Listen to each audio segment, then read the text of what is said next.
And now we visit the second question of the third midterm.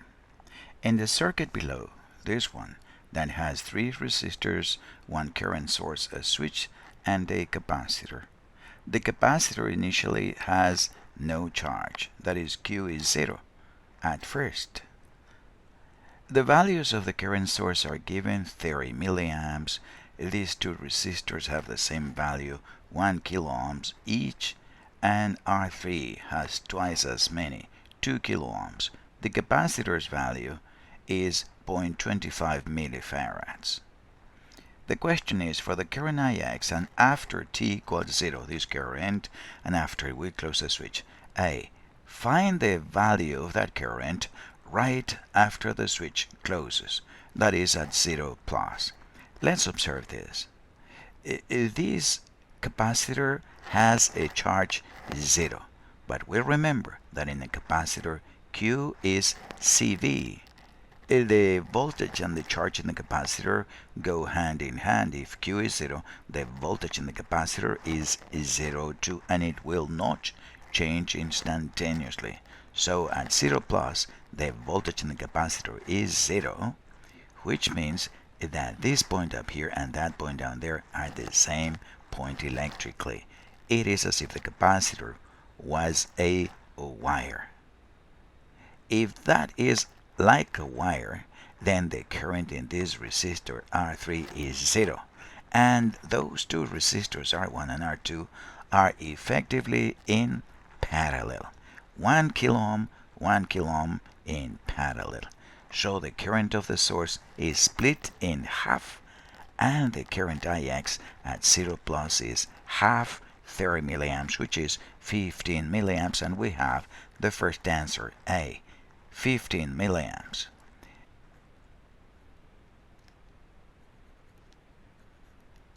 Part B. How long, according to what we said in our lectures, it will take the capacitor to be fully charged?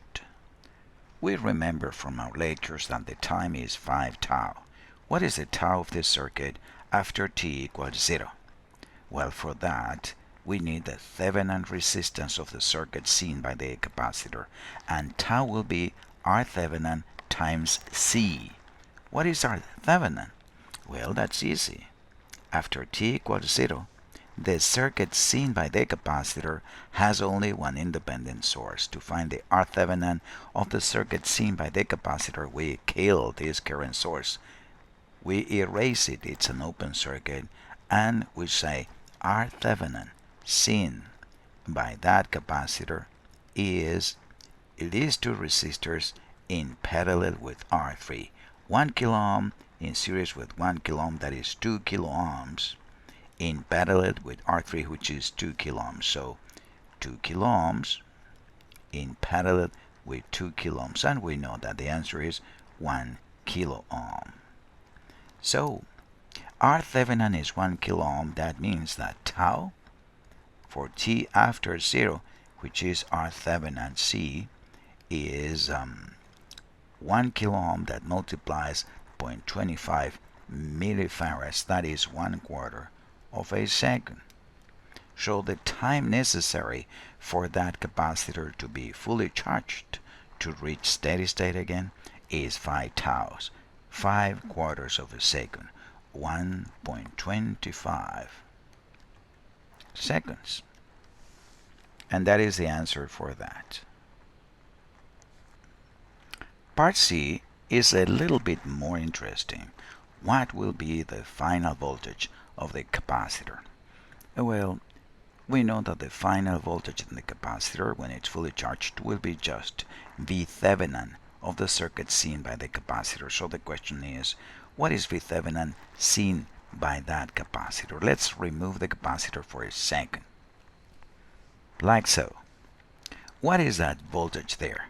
What is this voltage? That is VOC, which is also V Thevenin. Well, we have that the current here is given by a current divider of 30 milliamps between 1 kilo and 3 kilo ohms.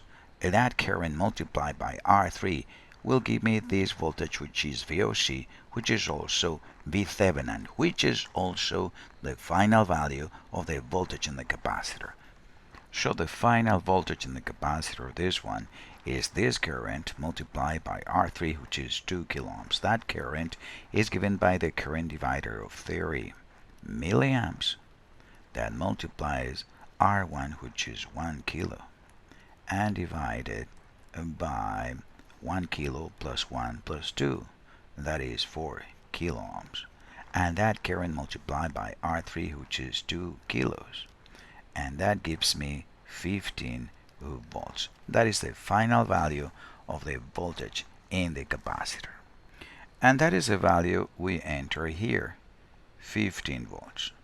That is the final value of the voltage in the capacitor. The last one is a little bit more involved, and that is what separates the top tunes from the really hardcore tunes. Write that current Ix as a function of time for t greater than 0, after we close the switch, that is.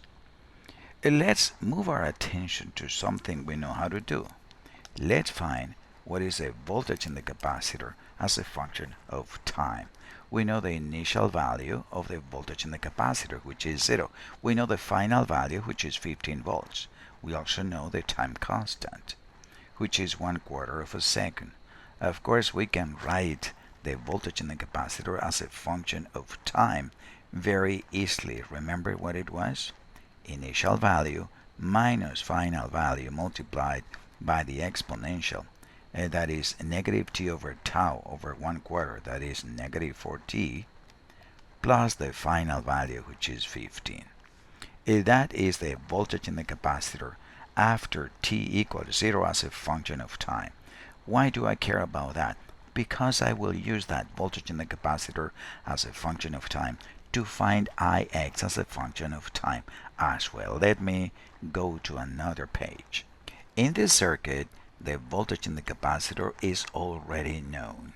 The switch is closed, we are after t equals 0, and this voltage, V of c, is a known function of time, which is the one I wrote before. Let me write it again here, out of convenience. The voltage in the capacitor as a function of time, Vc of t, I will not write the t, out of simplicity of notation, will be 0 initial value minus final value 15 volts multiplied by e to the negative 4t plus the final value, which is 15. Excellent. Now, what are we going to do? Observe that the voltage in the capacitor is known at every point in time. It is as if the capacitor were a voltage source with a known value, which is this one given by the function. So, to simplify our mental processes, allow me to represent this capacitor as a voltage source. Excellent. The switch is closed. This is my reference node, and I want to find what is the value of V1 here. Do I care about this voltage? Not really, because that voltage is known. That is just the voltage in the capacitor, which is a function of time. I use M&A, this is a current in this branch, to find what is V1. Let me write a Kcl equation for node 1 with this switch closed. Kcl for node 1. Currents going in, Is. 30 milliamps, and currents leaving the node is V1 over R1. Let me write that, V1 over R1 plus V1 minus Vc over R2. V1 minus Vc, that you and I know it's a function of time given by this expression divided by R2. And from there, we can solve for Vc. We can do it by hand or using the calculator.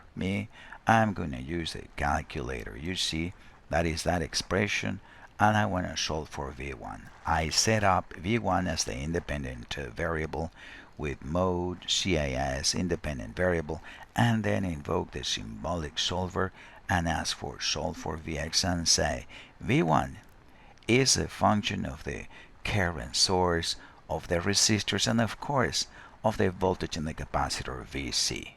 This is a function of time. So is V1. I don't care for V1. What I want is Ix, and I know that Ix is going to be V1 divided by R1. Let's check. Yes, this is V1. Divide V1 by R1. Cancel this out.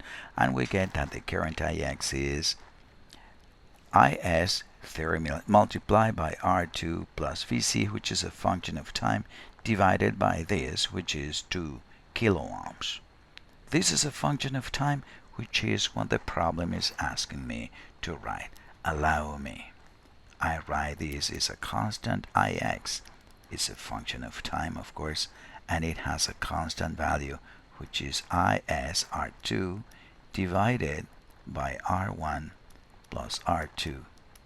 And then we have the function of time, which is this one. This one divided by R1 plus R2, that would be 15 divided by R1 plus R2 minus 15 divided by R1 plus R2 times the exponential, and that is a function of time that we need to evaluate. That is what we need to enter as the current Ix as a function of time. And this was the answer for part D. And this is the right solution for that question. Thank you very much.